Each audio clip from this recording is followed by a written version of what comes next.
You've been ready for this your entire life. What I'm going to talk to you about today is something that you may or may not know about, something that you might have thought about, and I ask you right now, what is your truth? You know, when you think about what is your truth, you have to think about what pathway am I walking down? What life track will I take? What life path will I merge down? And what's going to change? Because when we're born, right? We're born as a child, as pure love, as pure passion, as pure, amazing perfection, right? As a child, we have this amazing feeling, and there's nothing wrong with us. We're perfect. But when does that change?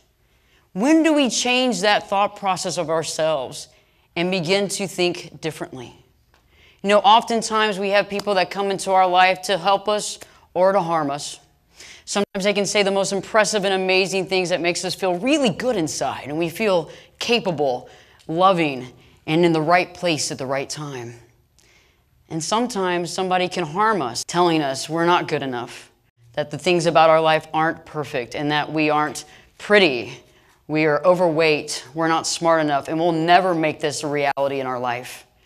And I'm here to tell you that we all go through these processes in life, and we walk down these different paths, and we make these judgment calls in our life. Oftentimes, these judgments that we make become a negative, broken record in our mind, telling us we're not good enough, we're not pretty enough, we'll never get that job that we want, we'll never meet the right person, we'll never get married, we'll never have these things that we want so badly. And I've realized through my life that I took a lot of turns and twists based on that negative thought projection of myself. And it's interesting how when we're kids, we always want to fit in. Isn't it funny how we always want to look just like our friends? I always wanted to look a certain way and be a certain way. And I was raised in a situation where I was born with a condition that nobody understood. And I went through experimental surgery after experimental surgery, almost dying on the operation table 3 different times. And nobody could still tell me what I had. They didn't have a definition. They didn't have a diagnosis. And so not only did I have that negative broken record of myself, but I also was like, I'm not even healthy. I can't even keep it together. I can't even live like most people live. There's something definitely wrong with me. But I remember as a kid, I tried to fit in, right? We all try to fit in, no matter what. No matter the problems in our life, we want to fit in. We want to be normal. We want to be like everybody else.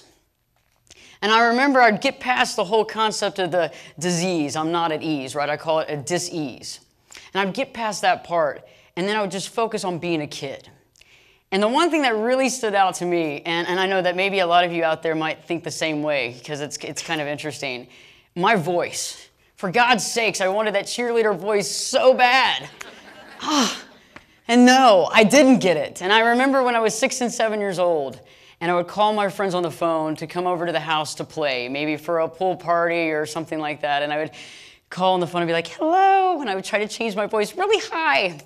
And that was when I was like 7, okay? And normally my friends would say, that was a really good job, Ashley. Good try. I'll be over at your house. My mom will take me over. It would be great to go to a swim party with you. And I wanted it so bad, and I could not fit in with that. And it's interesting for all of you out there, you have something about you that you don't fit in with. It's very interesting how that is. And it's like when you go down the road of dealing with disease, or you go down the road with a negative thought process, or you go down the road with your parents or family or somebody around you telling you that you are no good, you begin to question why we're here. And you know, when you think about the life journey, right? You think about that journey and how we walk away. And sometimes we can walk very far away from who we truly are, from our center soul, from who we really and truly are supposed to be. And we miss what we're supposed to be doing, but are we really missing it, or are we eventually going to get back into our center point? You know, it's interesting when you walk back and forth and you have some deep soul searching, some come to Jesus conversations. When you sit there and you look at yourself in the mirror and you think, God, why? Why can't I get to that level? What is wrong with me? Why can't I make that happen? And why can't I not see the light through the tunnel? There's got to be some light, and why can't I see it? And what are the answers to the questions that I ask?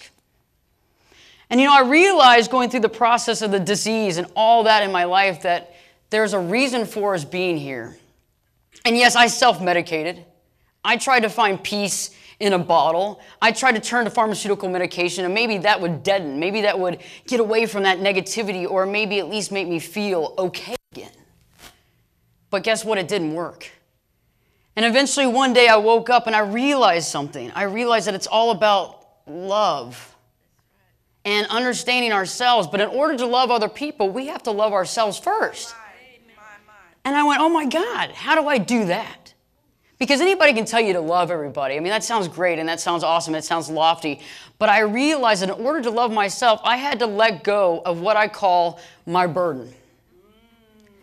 And as you think about a burden as a huge knapsack or backpack that you're carrying around on your back, and it gets heavy and you can feel the weight on your back. And you have that burden and you carry it with you to every single situation in your entire life. Somebody could offer you an opportunity and you think that they're making fun of you. They're making fun of me. They're judging me. They're just going to let me fall down.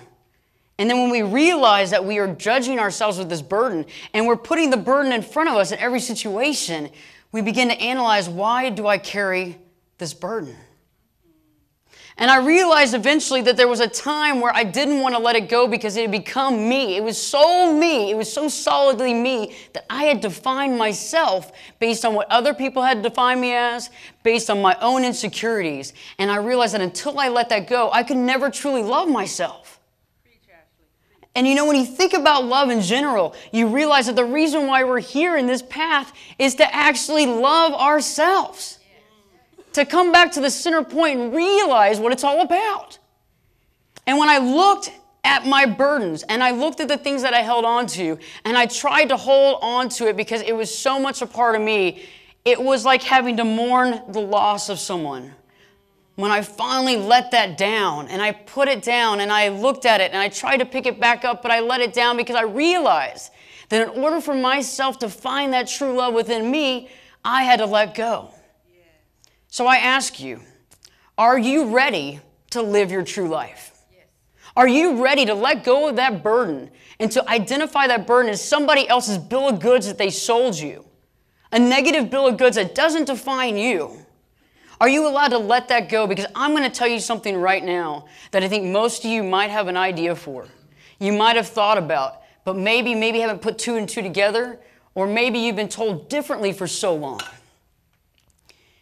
Those unique qualities that set us apart from other people, for example, dealing with a disease that I didn't have a definition for 25 years, that I finally had to work to keep myself, that I actually made myself healthy and took my entire life back over when I realized that no doctor, nobody could tell me anything, and it was up to me to figure out the solution. When I was able to do that, and then when I was also able to look at those unique qualities of myself, I think a good example would be my voice. I really didn't like it, and I felt like it set me apart from other people in a negative, bad way. But when I finally embraced it, back in 2012, my first radio station came to me and said, we want to have you on our station. All right. Yes. Now being a syndicated talk show host of Live Your True Life Perspectives and the celebrity perspective, syndicated nationwide, including worldwide, across Europe and in London and Britain, I realized that this voice means something, but it wasn't until that I actually fell in love with it and I said, wow, I actually love this about me, but not only that, I love me for me. Yes. Yes. And it's up to you to love you for you and to really feel that love. And how you do it is, remember one thing, when you say I love you to other people, who's the first person to hear that? You are. When you say I love you, remember how important that is. And don't let anybody sell you a bill of goods based on them telling you that you're not worthy, because you are. And it's time to look at yourself and look in that mirror and feel your energy and realize that you are victorious. Bam.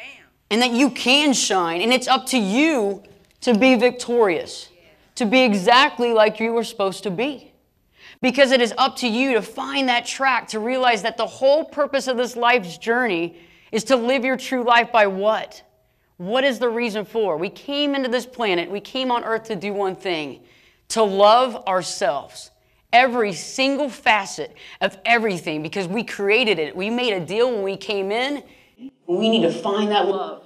And as we find that love, we begin to find love for everybody around us. And our frequency connects with that higher source.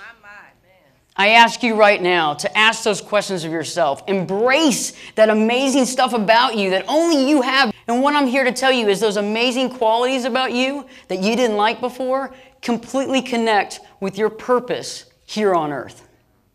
When you realize that those qualities, maybe they might be strange or odd in the beginning, but when you finally embrace them, you realize that that allows you to go into this earth and impress and help people with your purpose.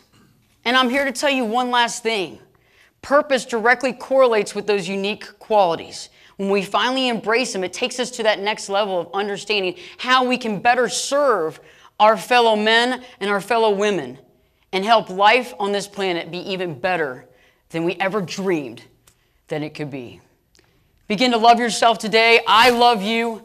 I'm centered. As you center yourself, you begin to radiate that love outward. And I'm so happy and proud of y'all to begin to live your true life. Thank you.